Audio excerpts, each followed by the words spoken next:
2, 3. Déclaration de la jeunesse de la province de la Tchopo portant dénonciation des situations tant politiques et sécuritaires dans notre province. Au regard des fragilisations de la situation sécuritaire devenue inquiétante et qui ne bénéficie pas d'une gouvernance capable d'endiguer les fléaux, en mettant sur pied des dispositions sécuritaires pour maîtriser les troubles. Donc, une gouvernance qui ne rassure nullement pas la sécurisation de la population et de leurs biens. Attendu que les morts tragiques à répétition de nos populations sans défense ont atteint un niveau insupportable, considérant la liquidation de l'autorité de l'État qui s'exprime par l'irresponsabilité caractérisée de la gouvernance en place, qui ne rassure pas à faire face aux problèmes de nos populations.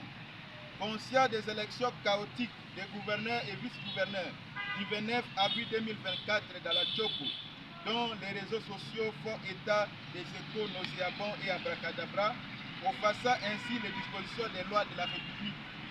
Considérant les actes de corruption à ciel ouvert des candidats gouverneurs et vice-gouverneurs aux députés provinciaux, dont les vidéos, images, captures d'écran et messages sont sur la toile, et prenant en témoin le procureur général qui devrait se saisir d'office face à la flagrance, mais qui se contente à initier une correspondance auprès du président de l'Assemblée provinciale de la Tchopo, sollicitant la levée des immunités des 14 députés provinciaux corrompus, conscient du profil critiqué élu de la manière que l'on les connaît sans respect de l'autorité de l'État et contesté devant la Cour d'appel.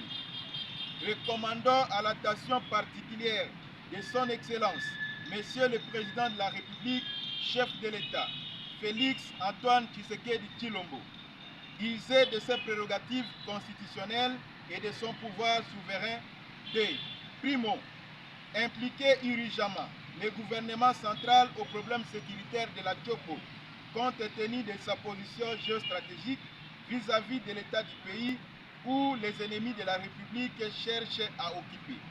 Secundo, renforcer la présence militaire et policière dans la Tchopo en vue d'éradiquer l'insécurité.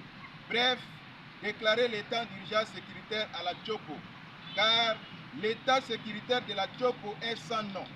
La province n'est pas sécurisée. Nous ne connaissons pas les rapports qui vous parviennent. Prenez de bonnes décisions minutieusement étudiées. Tertio, annuler les élections de gouverneurs et vice-gouverneurs du 29 avril 2024 dans la province de la Tchopo, qui ternissent l'image de la République démocratique du Congo et frise la stabilité des institutions tant nationales que provinciales. Quarto, parce que les lois de la République disent les corrompus et les corrupteurs doivent être punis. Nous sollicitons du procureur général près la Cour d'appel de la Tchopo et du premier président de la Cour d'appel de la Tchopo l'invalidation des candidats gouverneurs et vice-gouverneurs corrupteurs ainsi que les députés provinciaux corrompus et de proclamer élus gouverneurs et vice-gouverneurs tout ticket n'étant pas impliqué dans la corruption qui défraie les réseaux sociaux et qui ternissent l'image de la province de la Tchopo. Ainsi, les corrompus et les corrupteurs seront découragés. Nous avons dit.